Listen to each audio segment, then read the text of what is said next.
Bonsoir, ravi de vous retrouver sur TV Sud pour le journal de la rédaction. Dans les titres de ce jeudi 28 avril, les touristes sont au rendez-vous sur le littoral héroltais. Les vacances de Pâques boostent le tout début de saison. Journée d'action contre la pénibilité du travail, une cinquantaine de manifestants étaient réunis devant la préfecture ce midi. Et puis la défaite sur le fil du MHSC, les footballeurs montpelliérains ont perdu à Lyon hier soir 3-2. Mais tout d'abord, ce fait divers qui s'est produit au CHU de Montpellier vendredi dernier. Une patiente a été agressée sexuellement au service de soins palliatifs de l'hôpital Saint-Éloi.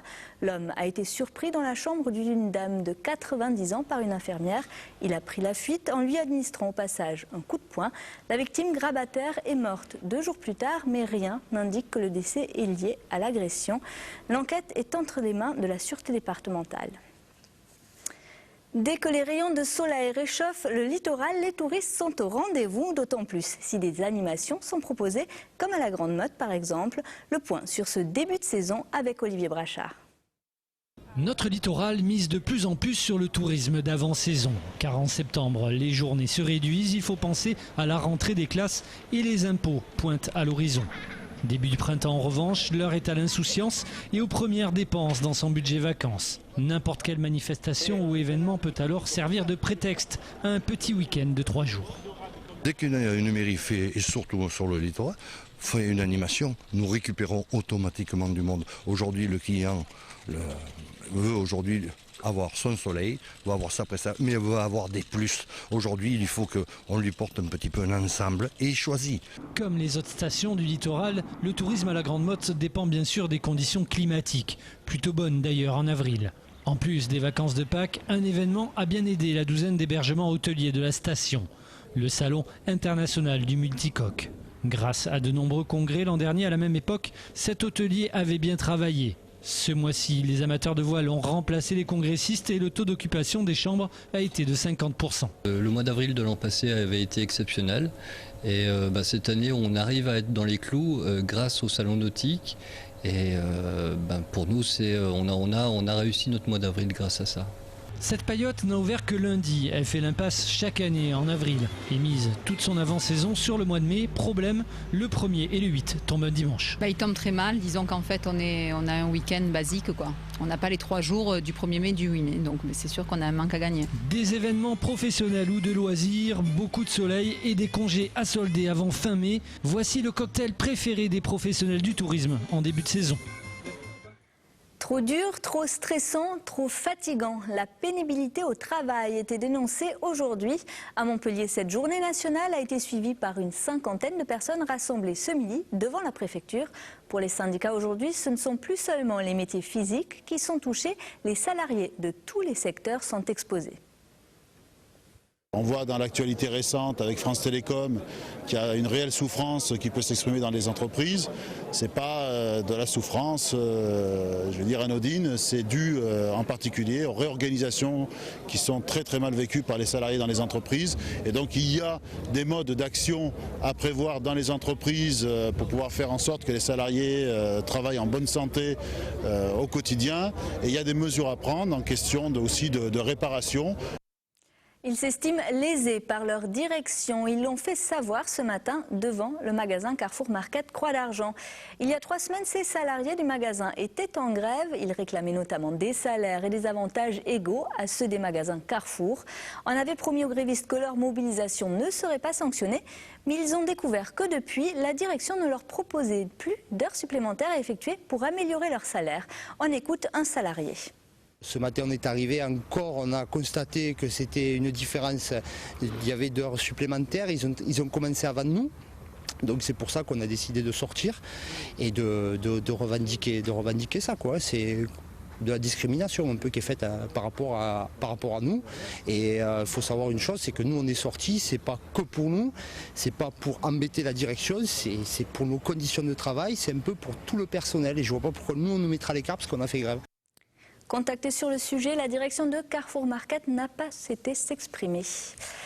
C'était le moment de relever la tête, mais le MHSC a essuyé un nouveau revers hier soir au stade Gerland. Après la défaite en Coupe de la Ligue ce week-end face à Marseille, les footballeurs montpelliérains ont pourtant dominé un long moment, mais ça n'a pas suffi. Le compte-rendu de Romain Bassac. René Girard peut se morfondre de ne pas voir son équipe s'imposer à Gerland.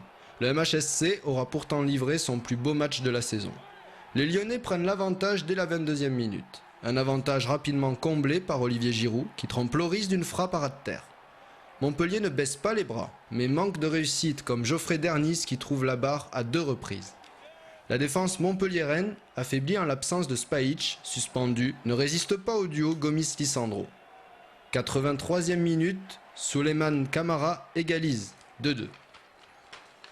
À 7 minutes de la fin, Montpellier tient son match nul, mais Gourcuff, tout juste entré, redonne l'avantage à l'OL. Dans les dernières secondes, Camara se retrouve en position d'égaliser, mais rate le cadre. Une défaite amère pour le MHSC qui pourrait avoir d'autres conséquences sur le moral du groupe de René Girard.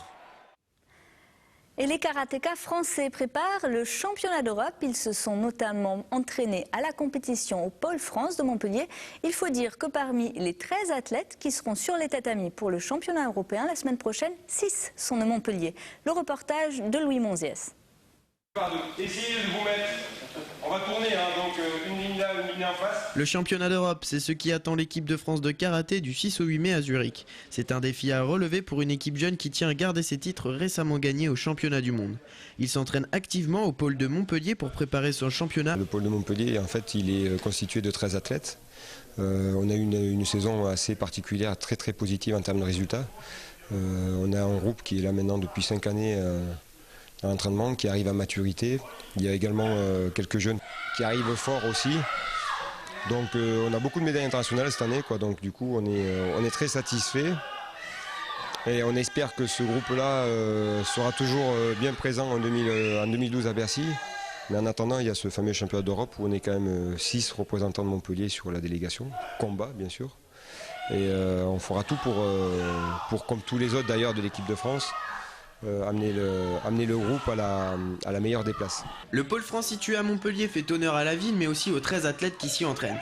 Car ici, tous les ingrédients sont réunis pour préparer cette équipe de jeunes. On a de très bons suivis, que ce soit pour ceux qui sont scolarisés et ceux qui sont professionnels aussi. On a une structure, on a l'entraîneur de l'équipe nationale aussi qui nous permet en effet justement de pouvoir s'entraîner au mieux et d'atteindre le niveau justement souhaité pour gagner ce championnat d'Europe et éventuellement les championnats du monde qui vont se dérouler à Paris-Bercy 2012.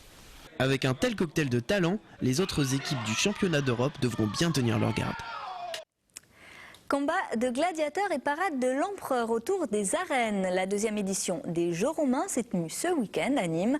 Pendant 2 jours, la cité gardoise a été ramenée plus de 2000 ans en arrière.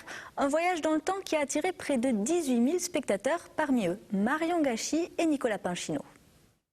Nîmes a pris des allures antiques ce week-end à l'occasion des 2e Jeux romains. Cet événement, nous l'avons préparé depuis le mois de janvier. On fait une répétition tous les 15 jours dans les arènes de Nîmes pour se mettre au top justement pour ce jour-là. Mais nous, on travaille toute l'année, on fait un campement romain, on mange comme les Romains, on fait des marches romaines et vraiment on vit l'époque romaine, on adore ça. Il n'était pas moins de 300 à défiler dans les rues de la ville sous l'œil conquis des spectateurs. Pour la romanité à Nîmes, d'une manière intelligente et culturelle. Donc c'est un événement maintenant que les Nîmois et les gens de la région vont s'approprier, on espère. Et voilà, pendant 2 jours, la ville revit à l'heure romaine. 18 000 personnes se sont retrouvées dans les arènes pour assister à cette reconstitution historique, mettant en lumière l'action des associations et la rigueur de leur démarche. Parade achevée, les combats peuvent commencer.